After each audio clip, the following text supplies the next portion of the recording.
Föstudagsþátturinn heldur áfram. Það verða síg á seinni hlutan hérna hjá okkur en við ætlum að færa okkur yfir á menningarlegri nótur því að í listasafninu fer fram spennandi viðburður á morgun, laugardag, acro-yoga danssýning, hvorki meira né minna. Og hingað til mín eru þau komin Jacob Wood og Tinna Sif Sigurðardóttir. Verið hjartanlega velkomin bæði tvö.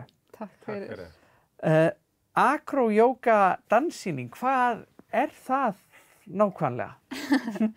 Herði, já, þetta er svona spennandi viðburður hjá okkur hjónum. Þar sem við ætlum að blanda saman acro-yoga sem er í rauninni form þar sem að tveir eða fleiri vinna saman og gera annarkvort svona svolítið akrobatískar eða svona fimleika æfingar. Getur líka verið meira svona slakandi eins og teygjur og nudd en við verðum meira í þessum fimleika æfingum. Og svo ætlum við að blanda við það dansi og þá svona suður-amerískum dansi sem að við dansum mest, salsa. Akkúrat.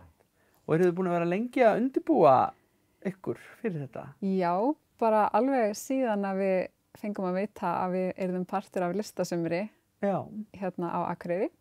Þannig að þá hefur við bara verið að hörðum höndum að æfa okkur fyrir þetta atriði og sérstaklega þessa vikuna núna, þar sem er að koma þessum viðburði á morgun. Já. Þetta er klukkan 3 í listasafninu. Já, verðum í Ketilhúsinu þar, þannig að í svona stærsta salnum. Og það er frítt inn. Frítt inn. Já, og þetta er, hvað er þetta langt?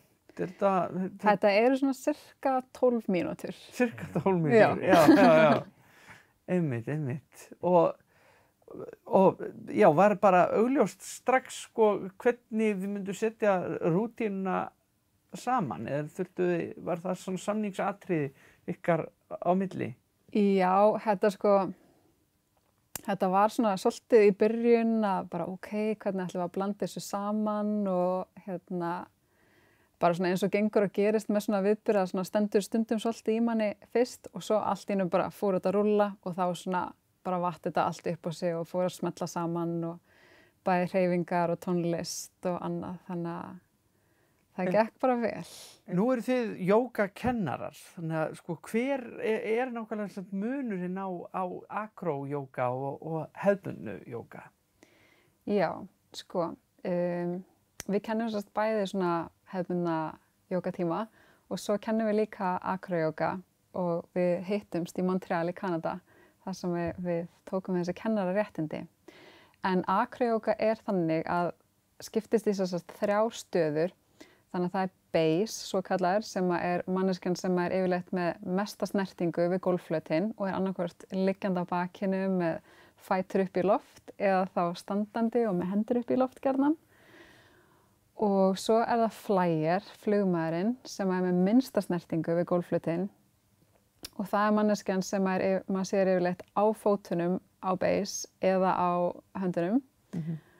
Og svo þá er oft sá sem að er í rauninni að passa að allt fari vel fram á sem öruggastan máta. Þannig að það er það manneskjan sem að ef að hlutinir eru eitthvað allir eru að detta eða þurfa einhverja aðstoð í jafnvæginu að þá er sú manneskja til að hjálpa til að grípa á svoleiðis. Já, bókstaflega. Já. En eins og við, núna í sýningunni þá erum við ekki með það og við erum bara með stöður sem við erum örugg í og svoleiðis. Já. Þetta er ekkert áhættuatriði. Þetta verður ekki áhættuatriði. Nei. Einmitt. Og sko, við fengum ykkur hérna til þess að sýna okkur svona dæmi um acro-yoga. Kannski við fáum að sjá það bara núna. Já.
Einmitt. Og þetta bara ekkert mál að gera þetta.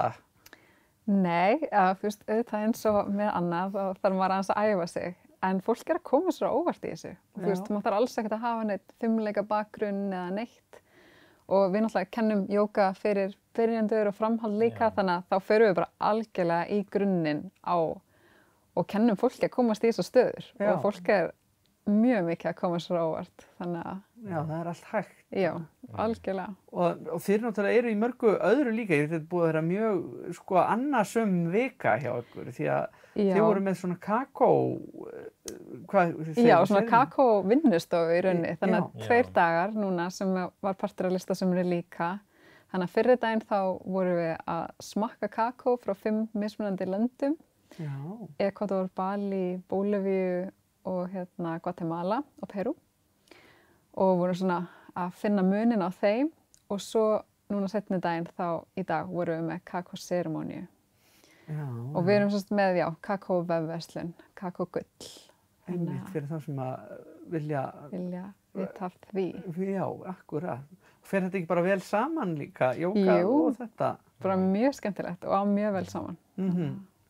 Þannig að við hvetjum þetta allar sem vilja kynna sér það til þess að fara inn á kakógull. Og svo náttúrulega auðvitað mæta í listasafnið á morgun klukkan 3. Klukkan 3. Og sjá ykkur dansa akró-jóga dans. Já, þetta verður svona seiðandi blanda, einhver ævintýraleg upplifun fyrir fólk. Þannig að mælum með að kíkja á þetta. Einstök upplifun, frítt inn. Bara allir að mæta, engin afsökun fyrir að mæta ekki. Nei, enga veginn. Mér líst ótrúlega vel á þetta. Takk fyrir að koma í þáttinn og segja mér og okkur frá þessu, gangi ykkur vel á morgun. Takk fyrir að fá okkur. Mínar ánægjan og föstudagsþátturinn verður þá ekki mikið lengri að þessu sinni. Við ætlum að sjálfsögða að fá smá tónlist í lokin. Það Rán Ringsteð sem að lokar þættinum með hennar útgáfu af Killing Me Softly. Við verðum hérna á sama tíma í næstu viku. Takk fyrir að horfa. Þangað til þá, verið sæl.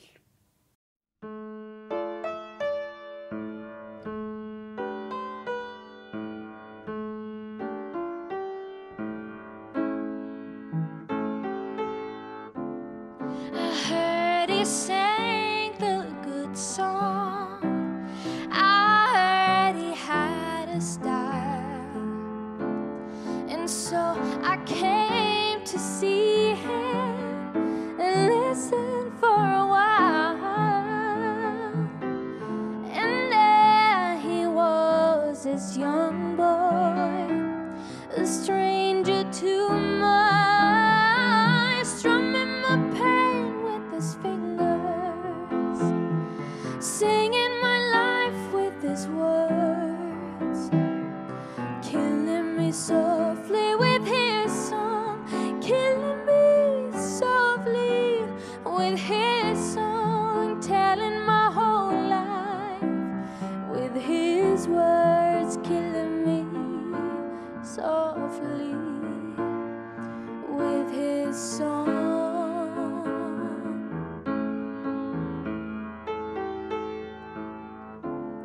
I felt all flushed with fever, embarrassed by the crowd.